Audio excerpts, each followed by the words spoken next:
ভাত খাওয়া শুনে আমার বুকের মধ্যে ধরফর করে। যত ব্যাধি আছে একজন রোগীর ডাক্তারের কাছে এক এক করে বলে, কিন্তু বলেন তো মসজিদে যত মানুষ যায়, মাহফিলে যত মানুষ আসে, কোনোদিন কি বক্তার সামনে দাঁড়িয়ে কেউ কি বলেছে হুজুর আমার বেটা নামাজ পড়ে না, বেটার বউ নামাজ পড়ে না, আমার গিন্নি পর্দার থাকে না, আমিও 5 ওয়াক্ত নামাজ পড়ি না, কি বুদ্ধি করা যায়? কেউ কোনদিন কথা? বাংলাদেশে লক্ষ লক্ষ মানুষ মাহফিলে যায়, একটা মানুষ কয় না হুজুর আমি তো নামাজ পড়ি না, তার ভিতর আমার কিস্তির টাকা নেওয়া আছে। কেউ কথা? দুনিয়ার কিস্তির টাকা নিয়ে ওই সংসার চালাচ্ছে, আর লসা টুপি মাঝে দুম মাঝে আল্লাহু আকবার। এই কথা কোন টাকা কয় শাক ভাতে খাবো না, গোস্ত খা স্বামীর কথা শুনবো না, ভাঙ্গা করে থাকবো না, ঝড় বাদল মানবো না, কিস্তি দেওয়া বন্ধ করবো না, যায় থাকিতে সাহেবের ডিউটি কোনদিন অমান্য করব না। এত অন্যায় বাংলাদেশে হচ্ছে, যদি তালিকা করা হয় এই বাংলাদেশের মসজিদ সব বন্ধ করে দেওয়া দরকার। অন্যায়ের যত গুণতারি সংখ্যা, এর তুলনায় মানুষ শুক্রবারে নামাজ পড়ে, 16 আনা মুসল্লির ভিতরে 10 আনা 5 ওয়াক্ত নামাজ পড়ে না, খালি শুক্রবার করে দেয়। 4 আনা মানুষ মাগরিব পড়ে আর জোহরের নামাজ পড়ে, সকালে ফজরের সময় চেতন পায় না, আসরের সময় কাজে সময় পায় না, আর এশার সময় পাও ধয় না। মুয়াজ্জিন আযান দেয় মসজিদে, 20 বছর ধরে মানুষ মসজিদে আযান শুনে আসে, মুয়াজ্জিনের বেটা মসজিদে আসে না। এমন মুতাল্লি মসজিদে আছে ওই কোনদিন ফজরত পাওয়া যায় না। সমাজে এমন মিম্বর আছে 40 বছরের মধ্যে ফজরে রোজু করেনি। এই কথা বলেন। এমন হাজি আছে, হাজির বেটারা নামাজ পড়া তো দূরের কথা, জীবনে ওযু করেনি। এইভাবে যে সমাজ চলে, একজনও বেশ তো পাবো না। তাহলে এই সমাজের এইগুলি হলো ব্যারাম। যত কথা বললাম এর চিকিৎসা কোরআনে আছে না নাই? আছে। তাহলে এই চিকিৎসা কোরআনের আপনি যদি না নেন, ব্যারাম জীবনে ভালো হবে না। অথচ ডায়াবেটিস হচ্ছে 22 ডিগ্রি, 22 পয়েন্ট ডায়াবেটিস। ডাক্তারের কাছে গেছে, পরীক্ষা করে বলছে ভাই 22 পয়েন্ট বেড়ে গেছে, আপনার শাক দেয়া ভাত খাওয়া লাগবে, জর্দার কোটার 1 কোটা চাউলের, গমের আটার রুটি খাওয়া লাগবে, তার টেকা চলবে না, ভুসি থাকা লাগবে। যতই ঠান্ডা হোক, যতই বর্ষা হোক, সকালবেলা 3 কিলো হাঁটতে হবে। আর কোনদিন যেন মিষ্টি মুখে না যায়। আর সবার মধ্যে ডায়াবেটিস আলাদা হয়ে যাচ্ছে শ্বশুর বাড়ি।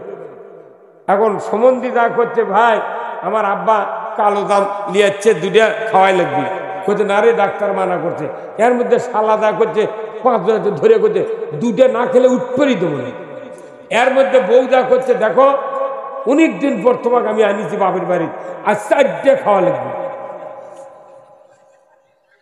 আচ্ছা, এক যদি জোর করে 3 জন খিলাবেন তাই তুই ওটি থাকবি? ওই কবি তোর বাপের বাড়ি সারমতা মিষ্টি খাবো না।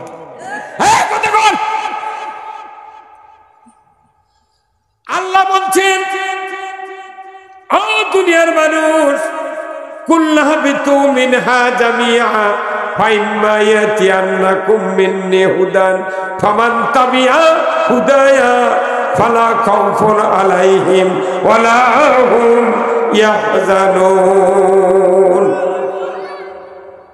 আল্লাহ বলছেন, হে আদম বংশধর, তোমরা পৃথিবীতে যাও, আমার পক্ষ থেকে মিন্নি হুদান, যে হাদাত বাণী যাবে, ফামান তাবিয়া, তোমরা যদি এতাত করতে পারো, মানতে পারো, ফালা খাউফুন, তোমাদের জন্য কোনো ভয় নাই, ওয়ালা হুম ইয়াহজানুন, তোমাদের জন্য কোনো দুশ্চিন্তার কারণ নাই। যেরকম আল্লাহু আকবার। আল্লাহ বলছেন কোরআন মানলে চিন্তা নাই, ভয় নাই। আর ডাক্তার বলছেন মিষ্টি খাওয়া হবে না, 3 কিলো হাঁটা লাগবে, শাক দিয়ে ভাত খাবে, ঘুমের রুটি খাবে। ডাক্তারের দা মানে, কিন্তু আল্লাহর দা, তাহলে ই কোনটি যাবে? বল দেখ কোনটি? এই কথা, আসল কথা শুনলে 2-1 দিন উঠে দেবে। ওই করছি এগুলো কবি কে, আমি নামাজ পড়বো না, রোজা করবো না, কিচ্ছু করবো না, বাপের গালো চর দেবো, চুরি করবো, কিস্তি নেবো, ফাঁক তাল দিয়ে জান্নাতের দাদবি কুমিন দেয়, সেই কথা কয়াটা আমার বাপও কবার পারবে না। হ্যাঁ, এই যে কয়জন আছেন, এই কয়জনই জান্নাতের যেতে হবে। আপনার ছাত্র, আমি শিক্ষক আজকে 2 ঘন্টার জন্য, তাহলে আমার কথা এটা আমার নয়, কথা কার? মানতে রাজি আছেন তো? রাজি আছেন? আমার কথা শুনবি, আজ যাই বসে থেকে, তাই তো বাঁচলো। আর যদি কেউ না শোনে, ওর কাল আমাকে স্বপ্নে দেখা লাগবে। তুই যতই তোরের নেতা হোক, বাপরে নেতার এতই ঠিকই লাগিছে বাংলাদেশ, নেতা নেতা নেতা, অমুক নেতার চরিত্র ফুলের মতো পবিত্র, নামাজ পড়ে না, ফাঁস কলে এগুলো নেতা দোজখে যে ফাঁস কলে, সেকেন্ড করলে ফাঁস কলে জাহান্নাম। আমার ভাইরা, অনেক দূর কথা চলে গেল, এখন চিকিৎসা শুরু হবে কোরআনের। জোরে করে আল্লাহু আকবার। আল্লাহ তাআলা নবী প্রেরণ করলেন, সেই নবীকে আল্লাহ তাআলা বুদ্ধি দিলেন, বুঝ দিলেন। নবুয়তের আগে রাসূল ছিলেন আমানতদার, বিশ্বাসী, এত চরিত্রবান যুবক মক্কাতে আর কেউ ছিল না। এত বংশ, দামি বংশ, তার নাম হলো কুরাইশ বংশ। এত বড় বংশ তো কাউরও ছিল না। এই নবী যখন 21 বছর বয়স, মক্কাতে মহামারী দিল, ক্ষুধা দিল, দারিদ্রতা দিল। হঠাৎ করে আবু তালেব তাকে বলছে, বাবারে ভাস্তিজা। বলে কি চাচা যান? বলে এখন তো বাড়িতে খাদ্য খোরাকের অভাব, এত পশু আমি কেমন করে লালন পালন করব বেটারে, তোমাকে আমি একটু পরের বাড়ির রাখালির জন্য দিতে চাই, তুমি কি মতামত দেবে? মুহাম্মদ সাল্লাল্লাহু আলাইহি ওয়াসাল্লাম নবীও হন নাই, মাত্র 21-22 বছর বয়স। এই যুবকটি বলছেন, চাচা আপনার মত যা হবে সেটা যদি আপনি বলতে পারেন, আমি ইচ্ছা করেই সেই কাজ করতে রাজি হব। উনি চলে গেলেন। একদিন মক্কার 7 জন ধনী মানুষ এক এক করে খবর নিলেন, কে আসলে আমার ভাতিজাক চাকরি রাখবে। কেউ সাহস পায় নাই। একজন মানুষ, মহিলা, 7 জন ধনীর ভেতরে 3 নম্বর ধনী ছিলেন হযরত খাদিজা রাদিয়াল্লাহু তাআলা আনহা। ওনার কাছে গিয়ে বললেন, মা রে, ও মা, আমার একটা ভাতিজা, নাম হলো মুহাম্মদ, তুমি তো নাম শুনেছো? বলে হ্যাঁ চিনেছি। ওই সন্তান, ওই ছেলে আমানতদার, বিশ্বাসী। মক্কার তামাম মানুষের মুখে মুখে শুনেছি মুহাম্মদ এত ভালো ছেলে, চরিত্রবান, সে কখনো মিথ্যা কথা বলে না, লোকেরা থেকে আলামিন ডিগ্রি দিয়েছে। ও গো চাচা, ওই মুহাম্মদকে আপনি যদি চাকরি রাখেন, আমি খাদিজা সাথে সাথে চাকরি রেখে দেব। মুহাম্মদ সাল্লাল্লাহু আলাইহি ওয়াসাল্লাম এসে বললেন, ভাতিজা, খাদিজার বাড়ি তোমাকে চাকরি থাকতে হবে। চলে গেলেন, চাকরি লাগলেন। 2 দিন 3 দিন চলে যায়, 5 দিন চলে যায়, 7 দিন চলে যায়, ভূক্ষেপ করেনি। হঠাৎ করে একদিন দুম্বা খাওয়ানোর জন্য, ছাগলকে খাওয়ানোর জন্য মুহাম্মদ সাল্লাল্লাহু আলাইহি ওয়াসাল্লাম, তিনি নবী হন নাই, মুহাম্মদ চলে যাচ্ছে মরুভূমি প্রান্তরে। হযরত খাদিজা তার চেহারা দেখে, সুরত দেখে বুঝতে পারলো সর্বনাশ, এত সুন্দর এই ছেলে আমার বাড়িতে আসার সাথে সাথেই দুম্বার দুধ বেড়ে গেল। তার বাচ্চা বাড়তে থাকলো। কি ব্যাপার হলো কি? হঠাৎ করে এনে একদিন সকালবেলা মোহাম্মদ সাল্লাল্লাহু পাঠিয়ে দিলেন মরুভূমির প্রান্তরে দুম্বা ছাগল নেয়া। আর উনি জানালায় বসে দেখছেন কোথায় যায় মোহাম্মদ। উনি জানালা দিয়ে নজর করে দেখেন মোহাম্মদ সাল্লাল্লাহু উনি নবী হন নাই, মাত্র রাখাল মানুষ, মরুভূমির প্রান্তরে দুম্বার পিছে পিছে যাচ্ছেন। কিন্তু দেখা যায় তার মাথায় রোদের কেরণ লাগে না, ছায়ার ভেতর মোহাম্মদ হেঁটে হেঁটে যায়। আবার কে যেন তাকে ছায়া ধরে, হাতে ছাতা নাই, মাথায় কাপড় নাই, কে ছায়া ধরে। দেখতে দেখতে 2 দিন চলে গেল। 3 দিনের মাথা খাদিজা আর স্থির থাকতে পারলেন না। ছাতা হাতে নাই, কাপড় মাথায় নাই, কে ছায়া দেয় দেখার জন্য খাদিজা মরুভূমির প্রান্তরে চলে গেলেন। যা যখন দেখেন কেউ নেই ছায়া ধরার মতো, আকাশের দিক নজর করে দেখেন সূর্যের সামনে একখণ্ড মেঘ, কে যেন সেট করে দিয়েছে। রসুল মুহাম্মদ জোরে গেলে ছায়াও জোরে যায়, আস্তে গেলে ধীরে যায়। জোরে করলাম আর হাওয়া। কোন মানুষের হাতে ছাতি নেই, কিন্তু মেঘ, রসুল জোরে দৌড় মারে ছাগলের পেছনে, ওই মেঘও দৌড়ে। আল্লাহু আকবার। চিন্তা করতে বাপরি, মানুষ না কি? এতদিন তো আমি দেখিনি, কি ভুল করছি? তারপর উনি 3 দিনের অবজার্ভ করছেন, 3 দিনই একই অবস্থা। তাহলে যখন থেকে পাথরত গেছে রাখালি করছে সেই দিন থেকে তো ছায়া দিচ্ছে, কিন্তু মালিকা তো ভূক্ষেপ করে। ভাইরা আমার, দেখতে দেখতে 24 পেরিয়ে গেল।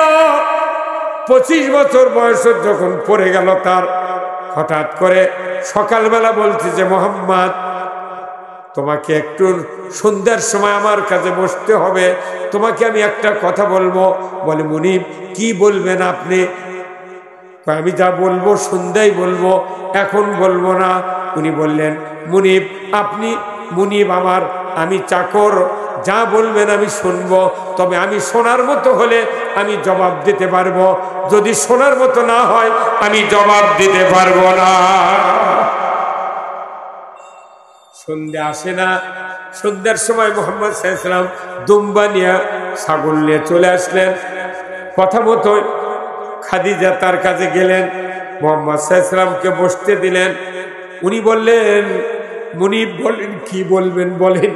খাদিজা বলছেন ওগো মোহাম্মদ, আমি তো মুনিব, তুমি তো আমার বাড়ির রাখাল। মোহাম্মদ, আমার একজন স্বামী মারা গিয়েছেন, আর একজন তালাক দিয়েছেন। 2টা স্বামীর পর আমি বিধবা, তালাক প্রাপ্ত এক স্বামী। আমি অনেক দিন হলে তোমাকে চাকরি রেখেছি, কিন্তু 3 দিন আমি অবজার্ভ করেছি, তোমাকে আমি বলি নাই। তোমার এই দৃশ্য দেখেছি নিজের চোখে, আকাশের সূর্যের সামনে কে যেন মেঘটা তৈরি করে রেখেছে, তোমার গায়ে রোদ লাগতে দেয় না। ওগো মোহাম্মদ, বুঝতে পেরেছি তোমার চরিত্র এত ভালো, তুমি মিথ্যা কথা বলো না। তুমি যেদিন আমার বাড়িতে পার হয়েছ ওই দিন আমার ব্যবসার উন্নতি হয়েছে। ওগো মোহাম্মদ, আজকে ক্লিয়ার একটা কথা বলছি, আমি তোমাকে চিরসাথী বিবাহ করতে চাই। ধরে গলমার হাওয়া, বিবাহ করব। তখন উনি বলছেন যে মুনিব, আমাকে তো বিবাহ করবেন, তা আমার তো কেউ বাঁচে নেই, বাপ মারা গেছে, মাও মারা গেছে, দাদাও মারা গেছে, কেউ আমার নেই। আমার একটা চাচা আপনারটি থুয়ে গেছে, তো ওই চাচার থেকে না শুনে আমি কোনো জবাব দিতে পারিব? বাপ নেই, মাও নেই, ওর জব যদি করলেন আমি বিয়ে করবো, কেউ সাইতে পারলো হেনে। চরিত্র কাকে বলে দেখেন, এই বাংলাদেশের যুবক আর ওই রসুলের 25 বছরের চরিত্র মিল করে দেখেন, আমরা কত পেছনে পড়ে আছি। আজ এই কথা যদি এই বড় বিনের একটা মেয়ে বিধবা পড়ে আছে, দামান মরে গেছে একটা, ওর 10 বিঘা জমি আছে পাতারত, ধনুর 2টা বাড়ি, তার বউগুলো 2টা বাড়ি, বিরাট ব্যবসা আছে। ই যদি খালি একটা 16 বছরের যুবক কয় যে আমি তোমাকে বিয়ে করব, তোমার মতামত কি? ওই তখনই কবি সব বউগুলো লটারি খেলা করছ। ওর বাপ আছে, দাদা আছে, নানা আছে, দুলা ভাই আছে, বড় ভাই আছে, মা আছে, কাকু কবে না। এই কথা কোন না, আরে সুযোগ একটা পাচ্ছি, এই কথা আর মোট বাঁচে আছে, তারপর কাকু কবে না ওই চিপেটানে যা লটারি খেলাবার যা কাবিল করে বিয়ে পরে নিয়ে চলে আসি কবিতা আমি কাম করছি। আচ্ছা এইরকম চরিত্র কি রসুলের ছিল? তাহলে বাংলাদেশের যুবকেরা যদি ওইরকম চরিত্রবান হতো তাহলে বাপ হোক না কে মা হোক না কে অমুকের বিটিক বার করে নিয়ে ঢাকা গার্মেন্টসে যাওয়ার পারত। এই কথা কয় বাপ হোক চাপা ওটি বিয়ে করবো একশোর খুব বদমাস, ওর সাথে আমার 14 বছরের মামলা চলিচ্ছে, ওর বেটার তুই বিয়ে করবি কার? দুই দাম কিতেছে উনি রাত্রে মোবাইল করে ওই মিয়া গিয়া ঢাকার দা রপ্তানি গার্মেন্টসের চাকরি লেগেছে। কিন্তু এই বড় বিলের বর আর এই ঢাকার বর কি ওই 3 মাস গার্মেন্টস চাকরি করতে করতে নেত্রকোনার এক জায়গায় রাখ দেখে ওর পছন্দ হবে, উনি একে ও কি ছুঁয়েও চলে এইরকম হতে কি হয়নি? আবার বাপের দাম কি মারছে বিয়ে করে ওই মেয়ে গিয়ে যায়নি, ওই করছে কি একলাই খেপে চলে গেছে যে তুই যদি বিয়ে দিব না তোর সংসারই করবো না। উনি তার সাভারে নামাবাজার গার্মেন্টসের চাকরি লাগিয়েছে 6 মাস চাকরি করার পর দেখিচ্ছে উনি একদিন হুট করে রাত্রে গাই বাছুর নিয়ে চলে যাচ্ছে। কতক্ষণ টাকা ছোল আলা লিখছে রে, ছোল আলা গাই বাছুর দিতে পারে ওরা মধ্যে গরু কিনে নিচ্ছে। হ্যাঁ কতক্ষণ টাকা গরু না 4 পা গরু না 2 পাওয়া গাই বাছুর নিয়ে যাচ্ছে। এইরকম আনে কি আনে না?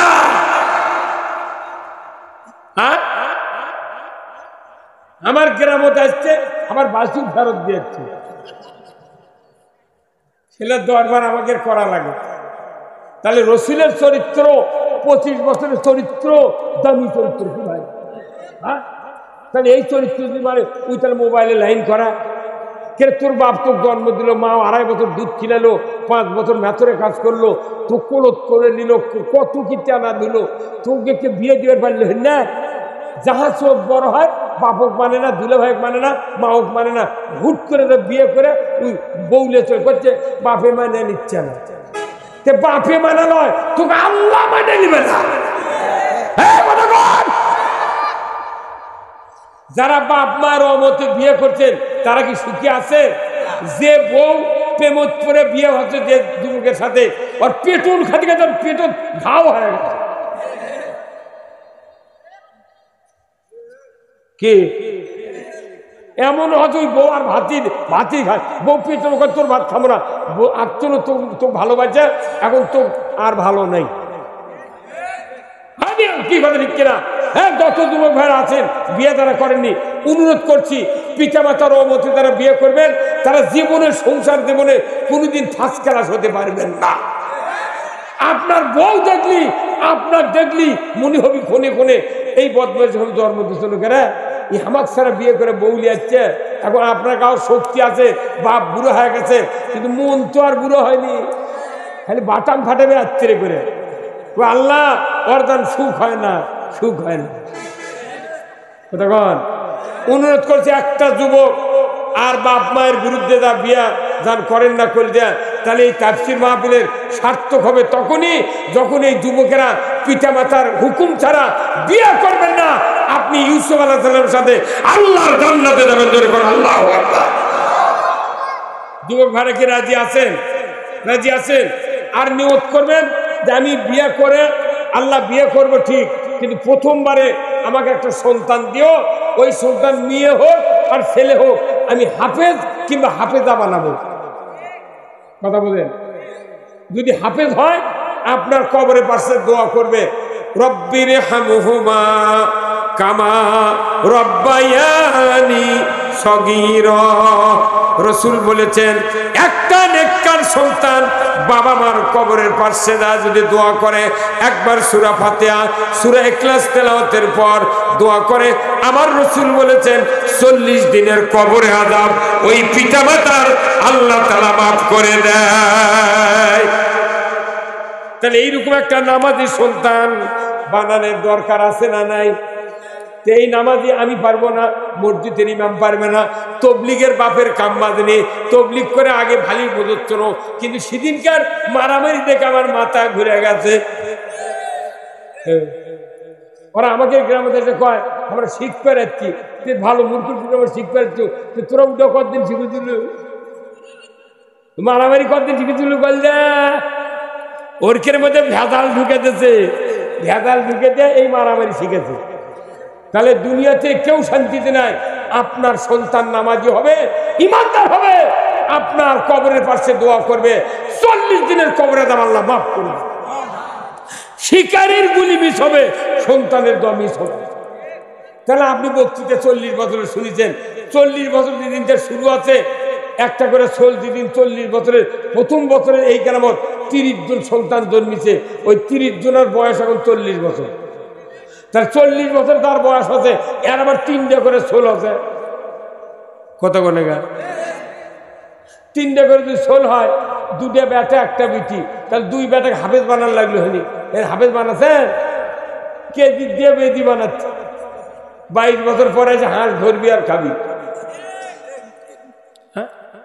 ভাইরা আমার, 25 বছরের যুবক নবী মুহাম্মদুর রাসূলুল্লাহ সাল্লাল্লাহু আলাইহি সাল্লাম কি আবেদন করলেন, আর উনি উত্তর দিলেন কি, চাচা ছাড়া আমি কিছুই বলতে পারবো না। বিবাহ হয়ে গেল, 25 থেকে 40 নবুয়ত পাবেন, আর 25 40 থেকে উনি চলে যাচ্ছেন 55 বছর বয়স। নবী সাল্লাল্লাহু আলাইহি ওয়াসাল্লাম যখন নবুয়ত পান নাই, উনি বললেন খাদিজা আমি গারে হিরায় যাব, আর এই লোকালয়ে থাকবো না, আল্লাহর কাছে বলবো আল্লাহ তুমি আমাকে পথ দেখাও। আমি মানুষের দুর্দশা, সংসারের অভাব, সমাজের দুর্নীতি, অন্যায় অবিচার, মেয়ে শিশুকে কবর দেওয়া, এত অন্যায় চলছে। এইভাবেই যদি উম্মত চলে, আমি তো তাদেরকে জাহান্নাম ছাড়া জান্নাতে দিতে পারবো না। আল্লাহ গো সমাজ ভালো করার জন্য বুদ্ধি দেন। এই নিয়তে উনি গারে হিরায় চলে গেলেন। জমিন থেকে 2500 ফিট উঁচুতে খাদিজাকে বলে গেলেন, খাদিজা আপনি আমার স্ত্রী, আপনার কাছে আবেদন, আমি গারে হিরায় আমি চলে যাচ্ছি। আমার বয়স তখন 37 বছর, আর খাদিজার বয়স তখন 55 বছর। আপনি কি খুরমা খেজুর, জমজমের পানি আর ভাত পাক করে ওই গাড়ি হিরায় 2500 ফিট উঁচুতে উঠে দিতে পারবেন কিনা? ওই বৃদ্ধা মহিলা, 55 বছরের মহিলা মুহাম্মদ সাল্লাল্লাহু আলাইহি ওয়াসাল্লামকে বললেন আপনি যান, আমি নিমিষের ভিতর খাদ্যগুলি আপনাকে পৌঁছায় দেব। দিনে 3 বার করে ধরে কোন আল্লাহু আকবার।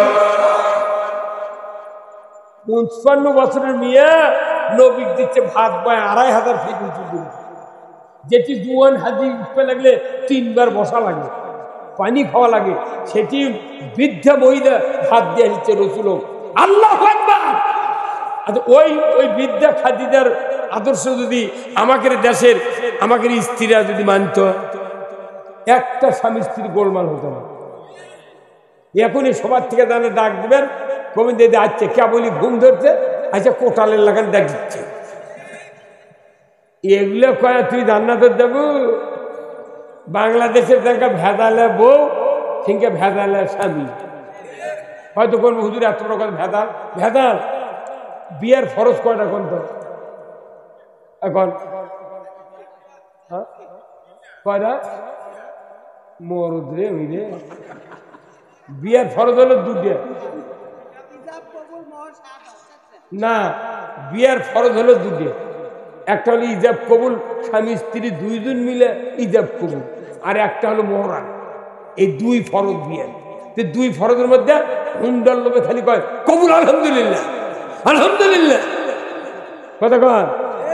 আর উকিল দেখ হচ্ছে উমুকের ছেলে উমুক, এত টাকা দেন মোর, এত নগদ, এত বাকি, চাইবে মাত্র দিতে বাধ্য থাকিবে। এই অঙ্গীকারে তোমাকে শাদী করতে আসিয়াছে, তুমি তাকে স্বামীত্বে কবুল করো। উকিল কি চাপ দেয়, করো। আপনার গিন্নি কোনো শ্বশুরের বাড়ির ঘরের মধ্যে আসছিল। আচ্ছা ওই সময় তো মেয়ে যদি বুদ্ধিমান হতো, তাহলে বলতো কেরে আমার এই যৌবন, আমার বাপের 2 লাখ টাকার পালসার গাড়ি, এতগুলো সুযোগ সুবিধা আমার বাপ সহ আমার বিয়ে দিচ্ছে, আমি কি বিয়ে বসলো? তখন যদি ওই মিয়া বলতো যে আমি বাকিতে কবুল করতে পারবো না, তখন তোমার হুন্ডাও মিস, দুবরা খাওয়াও।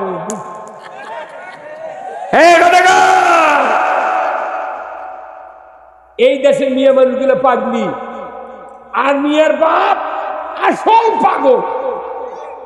একটা গরু কুরবানি হারত বাকি দেয় না, খাসি বাকি দেয় না, ভেড়া বাকি দেয় না, কথা ঠিক কিনা? আর এই পাগল 18 বছর 20 বছর একটা মেয়েকে কত দয়া দিয়ে, আদর দিয়ে, যত্ন দিয়ে, চুমা খায়া, কাপড় চুপুর, যৌবনের লাবণ্যতা তৈরি করে টাকা দিয়ে বিয়ে দিল, জামায়ক দিল টাকা। আর জামায়ক কয়া সাহস পেল না যে তুমি আমার বিটিকে বিয়ে করো, বাকি কোনো দেবো না। কথা বল কেরে? একটা গরুর দাম 1.5 লাখ, 30,000 টাকা দিয়ে সাবে দিয়ে গরু যাই নেচে তাক করতে, ভাই তোমার যখন টাকা দরকার আমার বাড়ির থেকে আছে 1 লাখ টাকা নিয়ে দেয়। এই 1 লাখ টাকা বাকিটা কেউ গরু বিক্রি দিবি? তুই গরু বাকি দিস না, তোর বিটিক বাকি দিল। কথা কথা রে, কে বুদ্ধি দিতেছে? বাকি দেওয়ায় মানে বিটিক পেটন খিলেন। আর এই দেশে মেয়েগুলো এত বড় পাগলি, কে তুই বিয়ে করে যাচ্ছে 30 বছর আগে 3টে 4টে সোল হতে, তুই একটা দিন বাকি যাবো না? উকিল যে কত চাইবে মাত্র দিতে বাধ্য থাকবে, তাহলে তুই যাবো?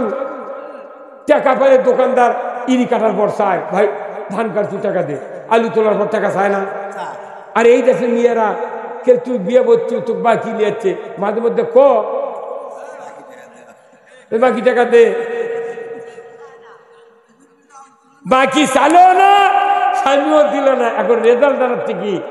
আমার নবী বলেছেন, বিবাহ করলো সম্পদের বিনিময়ে মোহরানা পরিশোধ করিল না, স্বামী স্ত্রী মারা গেল, উভয়কে আল্লাহ কিয়ামতের ময়দানে জানাকারের কাতারে উঠাবে। 40 বছর তাফসীর করে কি লাভ? জুম্মাত বিলাত করে কি লাভ? হ্যাঁ হুজুর কথা বলেন আপনি, এগুলা ব্যারামের কথা কোনো বক্তা কবে না। হাফিজার গালে গেলে লইলেনি ছুট দিবি আর নৌকার যাকে কোকা কোকা করবি।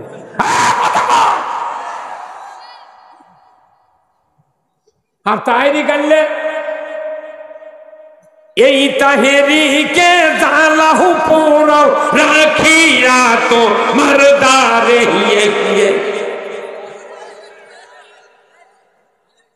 এগুলার কাম বাদনি এই সমাজ ভালো করা। এখানে হাত তুলি, 12 মানুষের মোহরানা বাকি আছে, কে দিলে? ওই পিতা মাতার দায়িত্ব ছিল যে তুমি মেয়েকে বাকি দিবে না। তুমি জামাইয়ের মান উন্নত করার জন্য 3,36,916 টাকা তুমি ইয়ে করছো, মোহরানা বান্ধিছ। গায়ের মানুষ শুনাচ্ছে বেশি বাঁধলি মনে করবি আমার জামাই কোটিপতি, আর মোহরানা কম করলি কবি তাহলে গরিবের সাথে বিয়ে দিয়েছে। বা এটা মোহরানা না, বাংলাদেশে এটা মোহরানা নয়, এটা সিকিউরিটি। সিকিউরিটি কাবিল করে কি 6 লাখ টাকার, যা তুমি ফাজলামো করবে না পারো। এই কথা কর না গা অবিয়া, 2 জন নিয়ে পরিবার গঠন প্রথমেই হারাম। ভিক্ষা করে খাবো, তাও বইয়ের মোহরানা পরিশোধ করতে হবে। রসুল বলছেন এমন মোহরানা বাঁধবে যাতে সকাল সন্ধ্যা পরিশোধ করা যায়। কম দিবার চাইলি, বরপক্ষ কম দিবার চাইলি, মেয়ের বাপ মেয়ের নানা চাচারা কয় না এত কম কে, বেশি করে দাও। আমি 2 লাখ টাকার হুন্ডা দিচ্ছি, 4 লাখ টাকা বান্ধব। তখন ওরা করতে বান্ধ বান্ধ। আবার দিলে শিক্ষিত মেয়ে, বর MA পাস, বউ MA পাস, ওরা আবার বিয়ে করে নিয়ে গেছে। তখন করছে বাসরাত্রি করছে, নাসিমা তুমি যদি আমার মোহরানার দাবি মাফ না করো তাহলে আমি তোমাকে টাচ করবো না। বাসরাত মেয়ে চিন্তা করতে গেলে বাপে 2 লাখ টাকার পালসার দেশে প্রথম রাত্রি যদি কাজে করি তার সারা জীবন কাজে হবে। অতএব তখন কথা হচ্ছে মুখ দিয়ে মাপ দিলাম। 6 মাস পর 4 মাসে গেল, তখন কোথাও মুখ দিয়ে মাপ দিত না, অন্তর দিয়ে দিইনি। কিলা আবার মেলা হুজুর আছে বগুড়া নিউ মার্কেটে, আমি দেখেছি ছোল কলত লেগে ঘুরিচ্ছে, করছে ময়না টুটুল কান্দিস না বাবা, তোর মাও কাপড় দেখিচ্ছে, তোর বাটাম ফাটাবি তোর হুজুর। এমন মসজিদের ইমাম আছে ওই গায়ের 12 আনা মুক্তাদির ভোগ ছিল।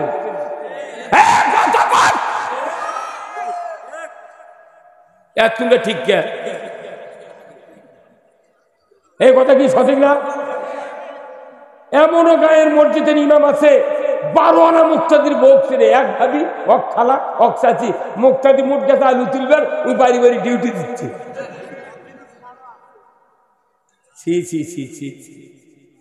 আমি 46 বছর ইমামতি করি। প্রথম জীবনে আমার ইমামতির এক কর্তৃপক্ষ নিয়ে গেছে। আমার কথা হুজুর আমি কোনো সব ইমাম ভাত খেলেন, আপনারও ভাত খাইতে হবে। আমি তো কারো বাড়ি ভাত খাই না।